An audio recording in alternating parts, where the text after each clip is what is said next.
El tema es Corrientes Potí. ¿Es el primer chamamé grabado?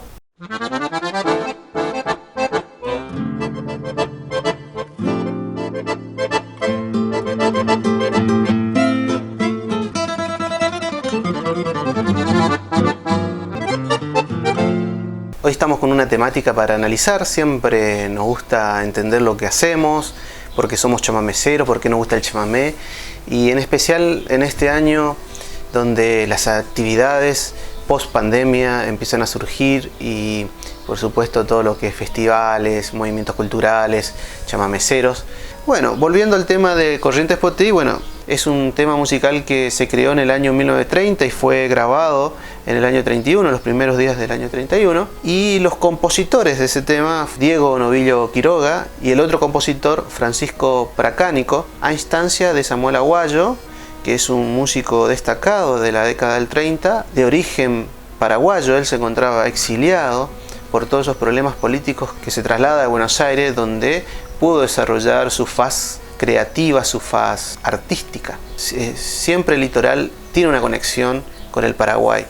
El Paraguay y el litoral, podemos decir desde el punto de vista político, hay una división. Por un lado está la Argentina, por otro lado el Paraguay, pero en cuestiones culturales, esos límites que pueden existir entre estados no existen. La cultura paraguaya, como por ejemplo con los correntinos, no es muy distante, hay mucha conexión. Quiero que analicemos si Corrientes Potí podría estar dentro de lo que es la discografía chamamecera.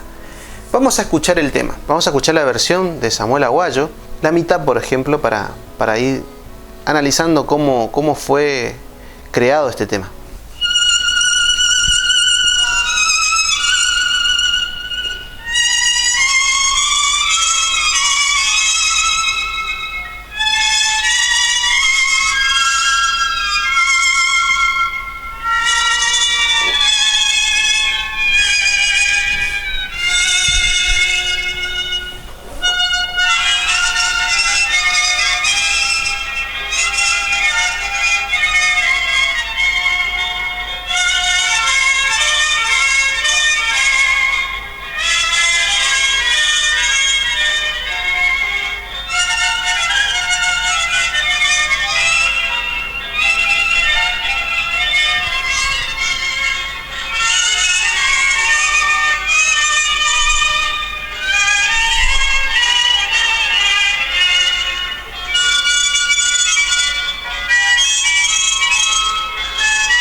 Quiero detenerme ahí.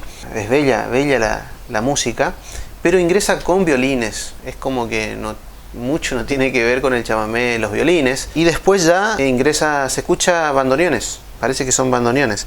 Digamos que es una orquesta que está sonando, pero más se parece al tango, una orquesta tanguera, que a un conjunto chamamecero. Hay algunos amigos que dicen que los pioneros eran más adelantados que los músicos actuales, pero me parece que no es tan así.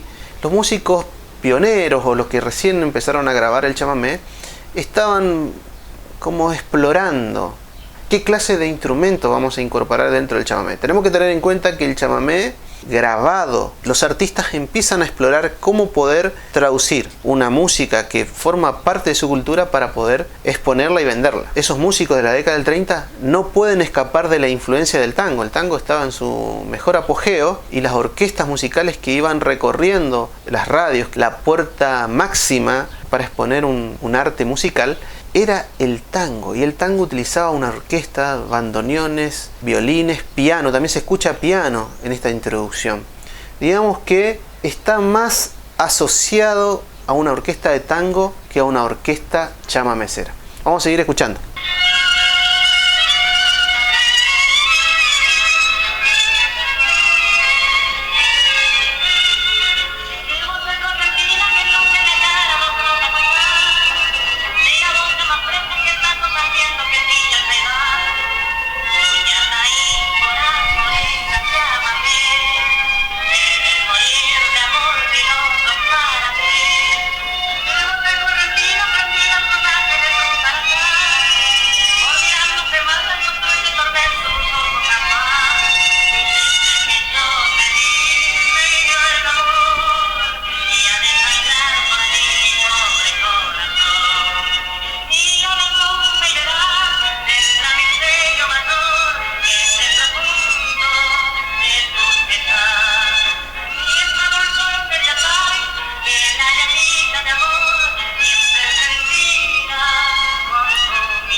Aquel que quiera seguir escuchando el tema Corrientes Poté, los invito a que busquen en Google, pongan Corrientes Poté y ahí van a salir todas las versiones que han grabado muchos músicos, y a su vez también van a encontrar la letra. Y vamos a centrarnos en la letra.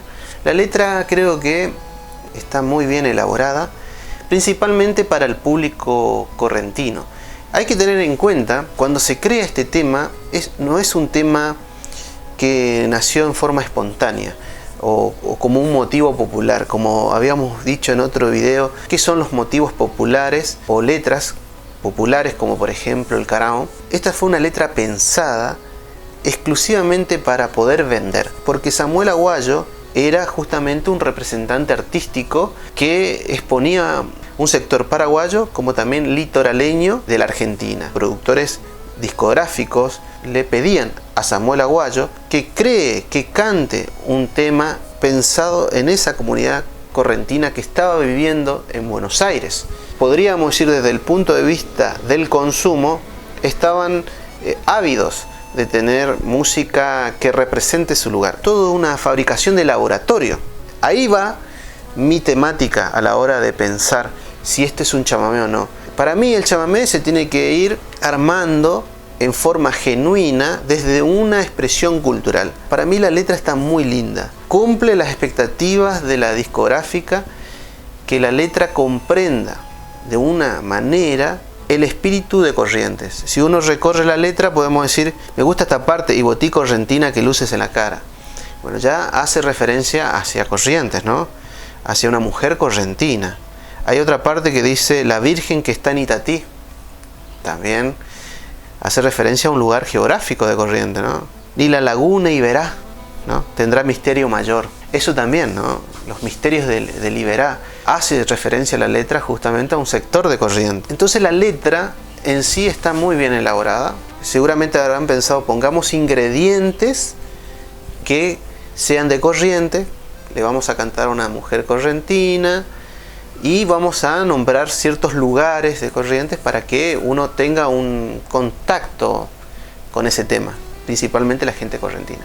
¿Quiénes fueron los que crearon este tema? Como dije, Diego Novillo Quiroga por un lado, Francisco Pracánico por otro lado.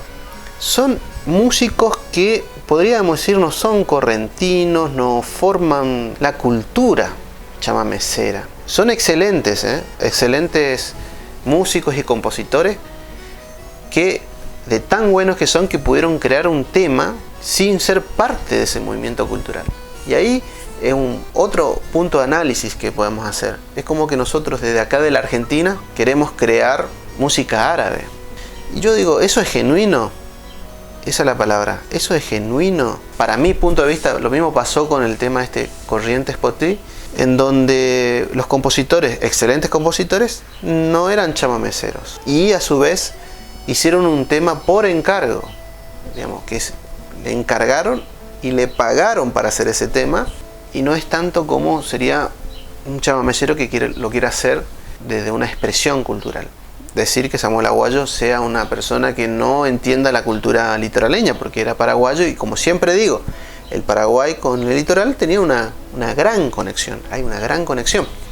Y Samuel estuvo en Corrientes, y esto según el libro de Polito Castillo, en sus vivencias, él investigando, encuentra que Samuel estuvo viviendo acá en Corrientes, estuvo trabajando, si no mal no recuerdo, creo que en Pasos los Libres, estuvo trabajando en un comercio. Entonces él tuvo contacto y con la cultura correntina.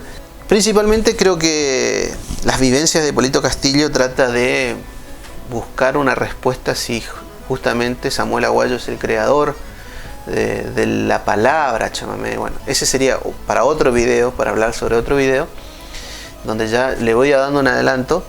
Polito analiza y piensa de que ya Samuel Aguayo ya conocía la palabra chamamé, ya en Corrientes mismo ya escuchó la palabra chamamé refiriéndose a la música, ¿no? Entonces no hay una faz creativa. En resumen, si lo escuchás atentamente por primera vez, te das cuenta que no tiene nada que ver con nuestra música, no tiene gusto, no tiene los ingredientes que nos gustan a nosotros los chamameceros.